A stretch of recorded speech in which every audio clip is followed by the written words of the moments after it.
Hello everyone, welcome back to my channel. It's Ananya Gupta और आज की इस वीडियो में हम लोग पढ़ेंगे क्लास 7th एनसीईआरटी हिंदी वसन चैप्टर 1 हम पंछी उन्मुक्त गगन के।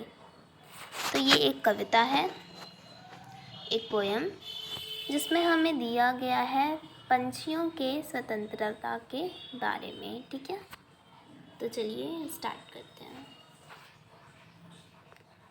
हम पंछी उन्मुक्त गगन के पिंजरबद्ध न गा पाएंगे, कनक तीलियों से टकराकर पुलकित पंख टूट जाएंगे। इसका मतलब, सबसे पहले उन्मुक्त का मतलब क्या होता है? उन्मुक्त का मतलब होता है आज़ाद, स्वतंत्र।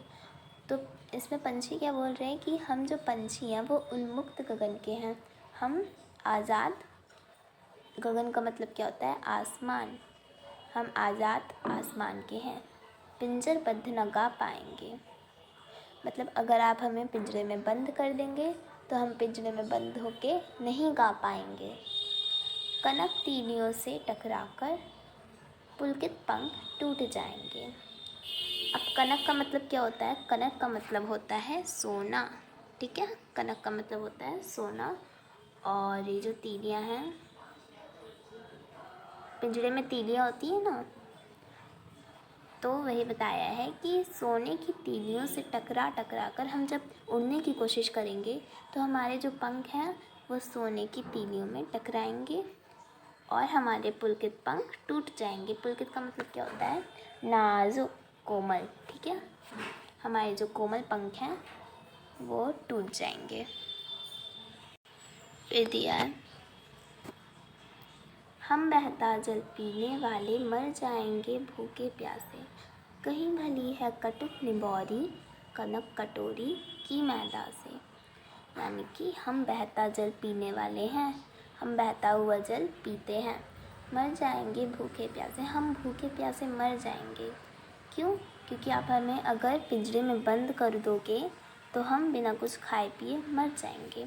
कहीं भली है कटुक निबौरी। कटुक निबौरी का मतलब क्या होता है? कटुक का मतलब होता है कड़वी, निबौरी मतलब नीम का जो फल होता है उसे कहते हैं कटुक निबौरी। कनक कटोरी की मैदा से। कनक का मतलब अभी मैंने आपको बताया था सोना होता है। कनक की जो कटोरी होती है, सोने की कटोरी की मैदा से। इसमें जो मैदा वर्ड दिया है वो खाली मैदा, इसका मतलब क्या होगा? आप हमें सोने की कटोरी में कोई भी सामान दोगे तो उससे ज़्यादा भला तो वो होगा कि हम स्वतंत्र रूप से ही हम कटुक निबौरी यानी कि कड़वा फल ही खा लेंगे, लेकिन स्वतंत्रता से ही रहेंगे, हम पिंजरे में बंद नहीं रहेंगे। इसका ये मतलब होता है कि हम कड़वे नीम का फल ज़रूर से खा लेंगे, पर हम सोने की कटोरी में दिया गया, पिंजरे में बंद करके दिया गया जो भी आप खाना हमें देंगे वो हम नहीं खाएंगे। उसके जगह हम पसंद करेंगे कड़वे नीम का फल खाना। फिर दिया है, स्वर्ण श्रृंखला के बंधन में अपनी गति उड़ान सब भूले, बस सपनों में देख रहे हैं तरु की फुंगी पर के झूले। स्वर्ण का मतलब क्या होता है? सोना। और श्रृंखला का मतलब क्या होता है? तीलियाँ। यानी कि सपोज डैट ये आपका पिंजरा हो गया, ऐसा पिंजरा होता है और इसमें जो ऐसे लंबी लंबी डंडियाँ होती हैं उन्हें श्रृंखला कहते हैं। देखिए यहाँ पर दिया हुआ है, यहाँ पर दिया हुआ है, ये जो डंडियाँ नहीं है, छोटी छोटी तीलियाँ, उन्हें श्रृंखला कहते हैं। तो सोने की जो श्रृंखला होती हैं डंडियाँ, उनके बंधन में मतलब हम पिंजरे में बंद होके अपनी गति उड़ान सब भूले, अपना हम कैसे उड़ते थे और अपनी गति मतलब स्पीड, हम सब कुछ भूल गए हैं। बस सपनों में देख रहे हैं तरु की फुंगी पर के झूले। तरु मतलब क्या होता है? पेड़, वृक्ष।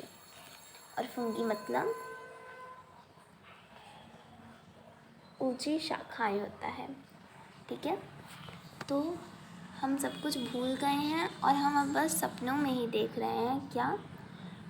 ऊंची शाखाओं के, पेड़ों की ऊंची शाखाओं पे झूलना हम अब बस सपनों में ही देख सकते हैं।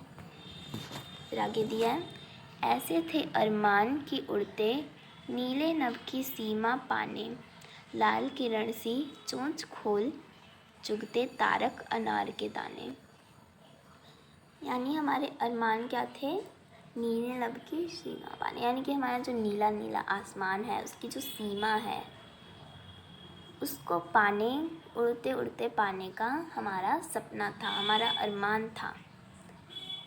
लाल किरण सी चोंच खोल, मतलब हमारी जो चोंच होती है वो लाल किरण सी, यानी कि सूरज की जो किरण आती है ना लाल लाल, उसी के समान हमारी चोंच है और उसे खोलकर हम तारक अनार के दाने, यानी कि ताज़े ताज़े अनार के दाने खाते थे। ये हमारे अरमान थे। होती सीमाहीन क्षितिज से इन पंखों की होड़ा होड़ी, या तो क्षितिज मिलन बन जाता या तंती सांसों की डोरी। यानी कि क्षितिज क्या होता है, सबसे पहले तो ये जान लेते हैं। क्षितिज होता ये है एक पॉइंट, एक ऐसा पॉइंट जहाँ पर हमें आसमान और जो लैंड होता है हमारा वो जो मिलते हुए दिखाई देता है, ये पॉइंट, उसे हम क्षितिज बोलते हैं। जैसे आप कभी नदी के किनारे कहीं जाएंगे या तो कहीं प्लेन जगह पे, तो आप लोग को दिखेगा एक बहुत ही दूर आप लोग को आसमान और नदी, आपका जो भी नदी या सड़क होगी वो आप लोग को मिलते हुए दिखेगी। ऐसा लेकिन असली में होता नहीं है, वो बहुत दूर होता है, इसलिए हमें ऐसा लगता है कि वो मिल गया है, क्योंकि हमारी पृथ्वी तो गोल है। अब गोल रहेगी, हम यहाँ पर खड़े हैं मान लीजिए, और यहाँ पर आसमान है ऐसे गोल घूम रहा है, तो यहाँ पर जाके हमें लगेगा कि यहाँ से लैंड से मिल रहा है, तो उसे ही क्षितिज कहते हैं। तो क्षितिज जो होता है वह सीमाहीन होता है, क्योंकि अगर हम क्षितिज पाने जाएंगे तो हमें मिल ही ना पाएगा, क्योंकि ऐसा कोई पॉइंट ही नहीं होता जहाँ पर दोनों चीज़ मिलता है, आसमान और लैंड। तो हम क्या करते थे, यानी कि हम होड़ लगाते थे। होड़ का मतलब क्या होता है? रेस। हम क्षितिज पाने के लिए, यानी कि हम लोग रेस लगाते थे वो जो सीमाहीन क्षितिज होती है उसको पाने की। या तो क्षितिज मिलन बन जाता या तंती सांसों की डोरी। तो जब हम रेस लगाते थे तो इस हद तक रेस लगाते थे कि या तो हमें क्षितिज मिल जाता या तो फिर हम मर जाते। ठीक है, तो उनके पास दो ही ऑप्शन था कि या तो हमें क्षितिज मिल जाए या तो हम मर जाएं। उसके बाद क्या लास्ट में दिया है, नीड़ न दो चाहे टहनी का, आश्रय छिन्न भिन्न कर डालो, लेकिन पंख दिए हैं तो आकुल उड़ान में विघ्न न डालो। लास्ट पैराग्राफ का मतलब है नीड़। नीड़ का मतलब होता है घोंसला। ठीक है, हमें टहनी पर घोंसला मत बनाने दो। आश्रय छिन्न भिन्न कर डालो। आश्रय मतलब होता है रहने का स्थान। ठीक है, हमें रहने का स्थान जो हमारा होता है उसको छिन्न भिन्न कर डालो, उसको तोड़ डालो, ख़राब कर डालो, हमें मत दो रहने की जगह। लेकिन पंख दिए हैं तो, लेकिन अगर हमें पंख दिए हैं तो आकुल उड़ान में विघ्न न डालो। आकुल का मतलब होता है बेचैन। ठीक है, आकुल का मतलब बेचैन होता है। तो अगर हमें पंख दिए हैं तो हमारे जो पंख हैं उड़ने के लिए उत्सुक हैं, बेचैन हैं, उनकी जो उड़ान होती है उसमें विघ्न मत डालो। विघ्न मतलब क्या होता है? अड़चन। उसमें विघ्न मत डालो। तो यही था इस कविता में कि एक पक्षी जो है वो बंद है और वो अपने मन की भावना बोल रहा है कि उसे स्वतंत्रता चाहिए, उसको रहने की जगह कुछ भी मत दो, खाने पीने को कुछ भी मत दो। वो कड़वे नीम का फल ही खा लेगा, लेकिन वो स्वतंत्र रहेगा और वो उड़ेगा। तो इस कविता के रचयिता का नाम है शिवमंगल सिंह सुमन। तो मैंने इस चैप्टर का जो क्वेश्चन आंसर है और शब्दार्थ है वो पहले ही अपने चैनल पे अपलोड कर दिया, आप लोग जाके देख सकते हैं। और आपको कैसा लगा ये video? Like my video and subscribe my channel. Thank you.